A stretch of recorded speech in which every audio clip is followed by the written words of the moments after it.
it was bound to happen at some point. Wow. That was only noticeable enough for him to begin to get real professional help, demanded professional help.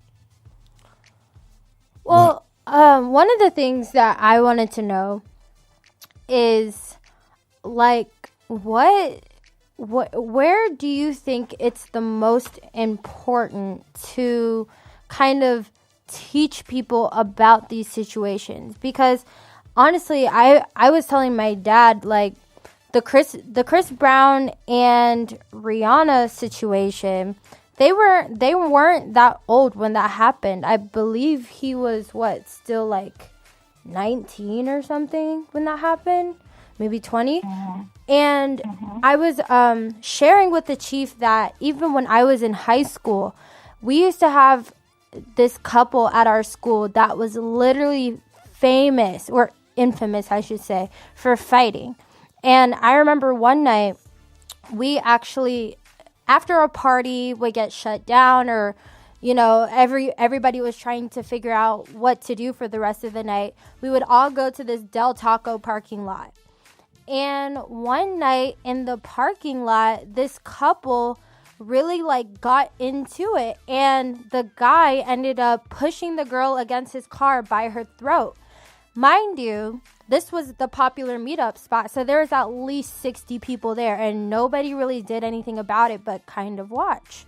So at what point do you think it's important to educate people on this issue? Because a lot of times when I talk to college age students, they are not currently in an abusive relationship, but when they were in high school, that's when there's stories of, oh yeah, well, I mean, when I was in high school, I dated this guy that would always want to go through my phone, and he would get mad after he saw who I was texting, and blah, blah, blah, blah. But they blame it on, oh, but I was in high school, like, I've grown up now. I just think that, you know, people are immature. So at what point should all these things be considered?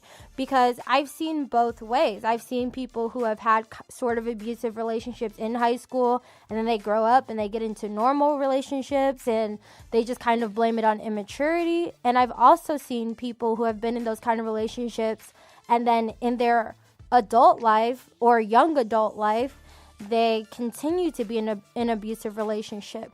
So do you think that is an immaturity thing? Do you think that, you know, I mean, what is your opinion on that, or your expertise opinion on that? I've always wondered.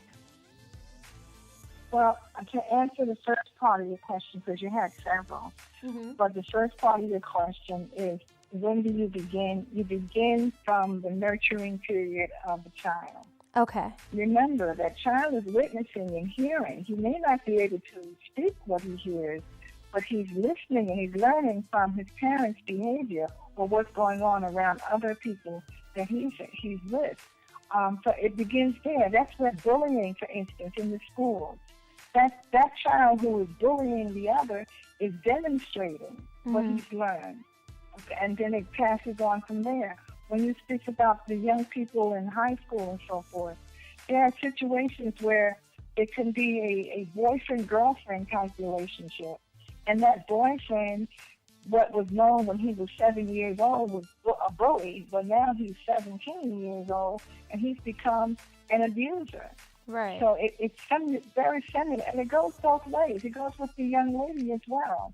She can be the abuser. She's learned as she was growing up that her mother, who used to say bad things to her father in her presence, that's the way women treat their loved ones. Because she knew her mother loved her father, so now she has a boyfriend. This is the way she treats her boyfriend. She's no longer the bully. She's the aggressor. Right. And it sometimes becomes violent because this young man who didn't come from that type of environment is saying, I'm not going to let you embarrass me and put me down like that. Right. I'm not going to let you touch me. Now, there's a situation that occurred in Maryland a few years ago where a young lady was dating her young man, and he learned this violent behavior in his home. He experienced it from others when he was away in school. And he decided to perform that on his new young lady girlfriend. Of course, she reported it because he began stalking her. She reported it. Wow. Every state has a different system on how they criminalize this situation. They have a different policy. Maryland didn't stand for it. Maryland's policy is, we're taking you to court and we're taking you down. What eventually happened is that young man was arrested and went away for 3 or 4 months. His family got him out of jail. And what did he do? Go on a date with another young lady and began abusing her in the presence of others. Another person came to her defense, and he beat him down. It just became more violent and more violent. Now, this was about 7 years ago. Where is that young man today? In jail, because he began to get into other violent behavioral acts. So it's not just the boyfriend, girlfriend, the husband, wife. I want to bring up that it can be the parent. There are parents that are being domestically abused by their children, by their grandchildren. And that's another subject, Dr. Douglas, because, you know, that's just one of those things, you know, it kind of brings a look of horror to your face, and you kind of chuckle, because I know most of us are sitting here thinking to ourselves, there's no way in hell that something I'm feeding is going to be beating me up. You never know. Oh, absolutely. Absolutely. You know, I mean, it's there. It knows no boundaries, as Ambezi said. It knows no boundaries. It doesn't respect neighborhoods, economic class, or any of those things. Interestingly, you talked about Maryland, and I know that's something that I know well from my previous experience in law enforcement. And one of the things that Maryland did a good job of was passing laws that if the officers arrived on the scene, for example, of a domestic situation and someone alleged abuse, or both parties alleged abuse, and there were visible injuries, there's pretty much a 99.9% chance you were getting hauled out of there in handcuffs because they weren't taking any chances. And, of course, you remember that infamous case in Clinton, Maryland, where the gentleman came into the T-Mobile store and doused the lady with lighter fluid. And, of course, that was the result of, and if I'm remembering correctly, she sought an ex parte order, and it wasn't taken seriously. And so, therefore, you ended up with a very tragic situation. She didn't die, but it was, again, the result of not taking the cry of the victim seriously. And it turned out to be a very tragic situation. Fortunately, she didn't die, but I mean, the young lady's gone through years of therapy, both mentally and physically, as a result of this. And that's something that we certainly don't want anyone else to have to endure. And Pastor C and Thinbad, I'm sorry, we kind of dominated the conversation, and we wanted to give you guys a chance to jump in. Yes. Yeah, that was fun, because that was all information that needed to be heard. Dr. Douglas, want to thank you again. One of the questions that comes up is, how do you? I think all of us probably know someone, whether we know that they are affected or not, or has been affected, but a lot of us have seen people who we may have suspected are victims of or experiencing domestic violence, whether it be physical, mental, emotional, or what have you. But you don't want to overstep, but at the same time, you don't want to ignore. And so how do you engage, trying to help someone who is obviously, the embarrassment factor comes into play, the denial, those types of things. How do you get involved, and how far do you go in? Do you kind of wait for a telltale sign, or because sometimes it's too late.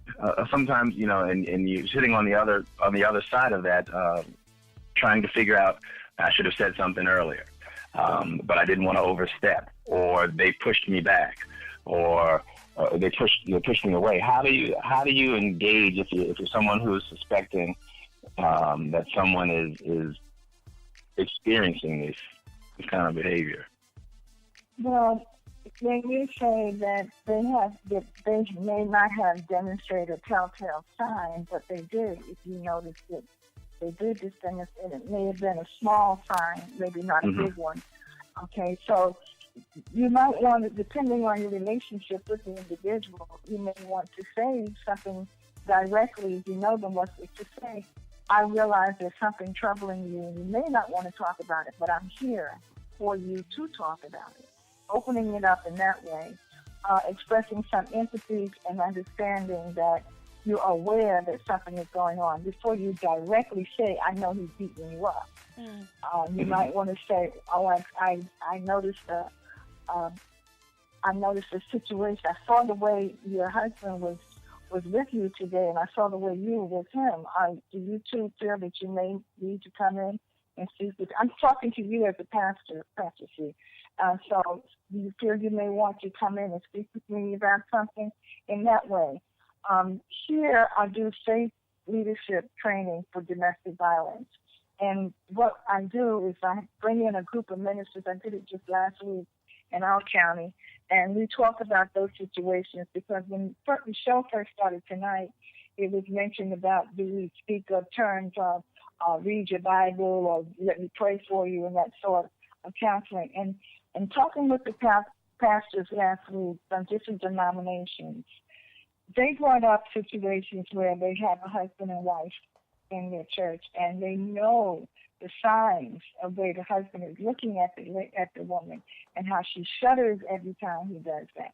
And both of them are good members, good stewards to the church in their actions, but towards one another, there is something going on, and the pastor wants to say something and not sure how to approach it, or which one of them he should approach.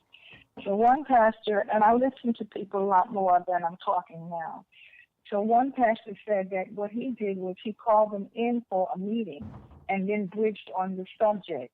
And he didn't speak in the scripture. He talked in a prayer moment. And then the lady started crying. And she told them, and the husband stood up and said, "Shut up." And then that's what gave the pastor the room to move in and say what he needed to say. There's so many other different instances that you say, maybe somebody, there was on the news the other night, there was an abuse going on in the grocery store, and a woman didn't know the couple, but she stepped in and she said, "How dare you speak to her like that?" Well, and he began to harass her. So that's why I said it has to depend on how well you know the individuals that you're seeking to help. But then, Bad, that was a great lead-in. And Pastor C, you know, I know that pastors do a lot of intervention when families or people are in crises. From your perspective, rather, how are pastors trained to identify and guide people that they know are in that type of crisis? Pastors are counselors. They are counselors. They provide guidance as well as regular human lifestyle guidance as well as pastoral guidance. And so their methods are different depending on who they are and who their congregation is, who they're working with. Pastors know, I heard the term used earlier, flock. They know their flock. They know how to present to them. It's like knowing your audience and being aware of your audience's needs. Some pastors see this flow happening in their congregation, and they may preach a sermon to it, or they may have the choir sing a song to it. And you'd be surprised at how the person who is mentally having this disturbance will pick it up and maybe say to the pastor at the end of the sermon, "Do you have a moment to talk with me, or can I make an appointment?" So pastors, and I believe in pastors, I speak very strongly with that, they're open to hearing and listening and seeing things that many people do not. And Pastor C, since we have you here, do they have specific training that the pastors go through, or is that kind of something that you, let's